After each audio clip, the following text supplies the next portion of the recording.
नमस्कार। राजकीय कल्याण कन्या महाविद्यालय सीकर से मैं बब्बल शर्मा। हम पढ़ रहे हैं हिंदी साहित्य के काव्य का अंग। इसमें हम तुलसीदास जी को और कबीर को तुलसीदास और सूरदास को पढ़ चुके हैं। अब हम पढ़ रहे हैं क्रांतिकारी, दूरदृष्टा और समकालीन समस्याओं को पूर्व में ही देखने वाले कहने वाले कबीर को। कबीर की साखियों में विरह को अंग हम पढ़ने जा रहे हैं। इनका पहला दोहा है, विरहन ऊठे भी पड़े दर्शन कारणी राम, मुआ पाछे दोहुगे सो दर्शन की ही काम। देखिए, कबीर हैं वो निर्गुण पंथी कवि हैं। निर्गुण निराकार ब्रह्म को इन्होंने राम के रूप में, परमात्मा के रूप में अभिव्यक्त किया है, लेकिन इनके राम दशरथ पुत्र राम न होकर निराकार परम ब्रह्म है। ये मानते हैं कि आत्मा है वो स्त्री रूप में इस संसार में है और परमात्मा है वो पुरुष रूप में है। इस संसार में जब आत्मा आई है तो परमात्मा से बिछुड़कर वो इस संसार में आई है और यहाँ से पुनः वो जाकर परमात्मा में लीन हो जाएगी। तो परमात्मा से बिछुड़ी हुई जो आत्मा है उसको यहाँ पर इन्होंने विरहणी स्त्री के रूप में व्यक्त करते हुए कहा है कि विरहन ऊठे भी पड़े दर्शन कारणी राम। हे राम, हे परमपिता, हे निराकार ब्रह्म, दर्शनी कारणी, आपके दर्शन करने के लिए विरहन उठे भी पड़े। जो मेरी आत्मा रूपी विरहण स्त्री है वो इतनी कृशकाय हो गई है, इतनी कमज़ोर हो गई है कि आपके दर्शनों के लिए उठती है, लेकिन उठते हुए भी वापस गिर जाती, अर्थात उससे खड़ा नहीं हुआ जाता। मुआ पीछे दोहुगे सो दर्शन की ही काम। हे राम, यदि इसकी मृत्यु के पश्चात आप इसको दर्शन दोगे तो वो दर्शन किस काम के हैं। यहाँ कहने का तात्पर्य ये है कि हे राम, आपसे बिछुड़कर जो आत्मा रूपी विरहणी है वो इतनी कमज़ोर हो गई है कि उससे खड़े नहीं रहा जाता। अब उसकी स्थिति है वो मरणासन है, मरने के करीब है। यदि आप इसको दर्शन अब नहीं दोगे तो यदि आपने इस पर दया करके मृत्यु के बाद इसको दर्शन दिए तो वो दर्शन किसी काम के नहीं है। इसलिए आप इसकी मृत्यु से पहले या आपकी प्रतीक्षा देखते देखते मृत्यु को प्राप्त हो जाए उससे पहले ही इसको दर्शन प्रदान कीजिए।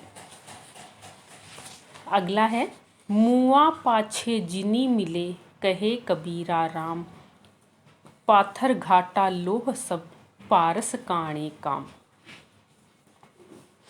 यहाँ भी वही बात कहते हैं कबीर कि कहे कबीरा, कबीरदास जी कहते हैं कि हे राम, हे परमात्मा, मुआ पाछे जिनी मिले, मुआ अर्थात मृत्यु के बाद, जिनी मिले, आप मुझे, जिन यानी मत मिलिए।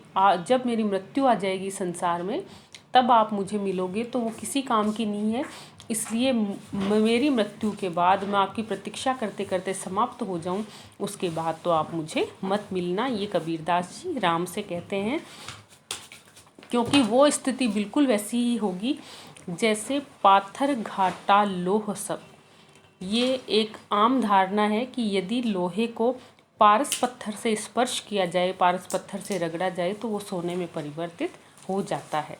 लेकिन पाथर घाटा लोह सब, यदि सामान्य पत्थर से रगड़ते रगड़ते सारा लोहा घिसकर समाप्त हो जाए तो पारस कोणे काम। इसके बाद यदि पारस पत्थर उस लोहे से लगाया जाएगा या घिसा जाएगा तो वो पारस पत्थर किसी काम का नहीं है, क्योंकि जब लोहा ही नष्ट हो जाए तो पारस पत्थर किस काम का होगा।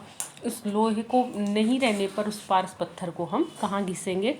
उसी तरह से कबीरदास जी राम को कहते हैं, परमात्मा को कहते हैं कि जब मेरी मृत्यु हो जाएगी या ये आत्मा रूपी विरहणी आपकी प्रतीक्षा देखते देखते समाप्त हो जाएगी तो फिर आपके दर्शन किसी काम के नहीं हैं। अगला है, अंदेसड़ा न भाजी सी संदेशा कहियाँ, कै हरि आया भाजसी कई हरि ही पास गया। यहाँ पर परमात्मा से मिलने के लिए सांसारिक हमारी जितनी भी शंकाएं हैं, जितने भी हमारे भ्रम हैं, उनका समाधान करने के लिए कबीरदास जी कहते हैं कि संदेशों कहियाँ, परमात्मा का संदेश देने के लिए अनेक मतों के अनुयायी हमें मिलते हैं, अनेक धर्मात्मा पुरुष हमें मिलते हैं, अनेक धर्म के धर्मावलंबी हमें मिलते हैं, अनेक विद्वान पुरुष परमात्मा को मिलने के लिए अलग अलग तरह के संदेश, अलग अलग तरह की बातें हमसे कहते हैं। लेकिन संदेशों कहियाँ, परमात्मा से मिलने के संदेश, परमात्मा से मिलने के अनेक रास्ते कहने के बावजूद अंदेशड़ा ने भाजसी, हमारे मन में जो अंदेशे बने हुए हैं कि परमात्मा कहाँ है, किस रूप में रहता है, कैसा उसका रूप रंग आकार होगा, कैसे वो हम लोगों से जुड़ा हुआ है, किस तरह से हम पर दया करता है, किस तरह से इस पूरी सृष्टि की रचना करके वो चला रहा है, मृत्यु के बाद व्यक्ति कहाँ जाता है, परमात्मा में आत्मा किस तरह से विलीन होती है, ये अनेक अंदेश, अनेक जो भ्रम है, अनेक जो शंकाएं हैं वो हमारे मन में बनी हुई है। लेकिन न भाजसी, ये दूर नहीं होंगे, ये अंदेश, ये शंकाएं नहीं भागेंगी। संदेशों कहियाँ, परमात्मा के कितने ही संदेश हमें सुना दो, कितने ही अनेक धर्मों के बारे में अनेक बातें हमें बता दीजिए, लेकिन ये हमारे भ्रम दूर नहीं होंगे। ये भ्रम दूर कब होंगे? कै हरि आया भाजसी, या तो परमात्मा हमें दर्शन दें, हमारे सामने वो हमारा साक्षात्कार करें, हमारे सामने उपस्थित हो, परमात्मा हमें दर्शन दे दया करके, तो कई हरि आया भाजसी, या तो परमात्मा हमारे पास आएंगे, हमें दर्शन लाभ देंगे, तब हमारे सारे भ्रम दूर होंगे। कई हरि ही पास गया, या फिर हम स्वयं मृत्यु के बाद कभी उस परमात्मा से मिलेंगे, तभी परमात्मा से मिलकर हमारे वो सारे भ्रम दूर हो सकते हैं। तब तक के लिए हम जो परलोक की बात करते हैं कि ये उस लोक में मिलेगा, ये पाप है, ये पुण्य है, वो सारे केवल भ्रम और शक की स्थिति बनी हुई है। परमात्मा से मिले बिना हमारे भ्रमों का समाधान नहीं हो सकता। अगला है, यह तन जालो मसी करूं, ज्यों धुआं जाई सरगी, मति वही राम दया करे, बरसी बुझावे अग्गी। वही आत्मा को यहाँ विरहिणी स्त्री के रूप में बताया है और परमात्मा को प्रियतम पुरुष के रूप में बताया है। यह तन जालो मसी करूं, आत्मा कहती है यहाँ पर कि हे राम, आपसे मिलने के लिए मैंने कितने ही प्रयत्न किए, लेकिन आप मुझ पर न दया करते हो, न मुझे दर्शन प्रदान करते हो। यह तन जालो मसी करो, तो मैं आपसे मिलने के लिए, अपने संदेश आप तक पहुंचाने के लिए अपने शरीर को जलाऊंगी। मसी करो, और शरीर को जलाकर, मसी अर्थात शाही के रूप में परिवर्तित कर दूंगी। लिखो राम को नाऊं, और फिर उस शाही से हे राम लिखो नाम, मैं आपका नाम लिखूंगी। राम राम मैं अपने मन को जलाकर, अपने तन को जलाकर लिखूंगी। लेखनी करूं करंक की, और उसको लिखने के लिए मैं अपनी करंक, अपनी हड्डियों की लेखनी करूंगी, अपनी हड्डियों की कलम बना लूंगी।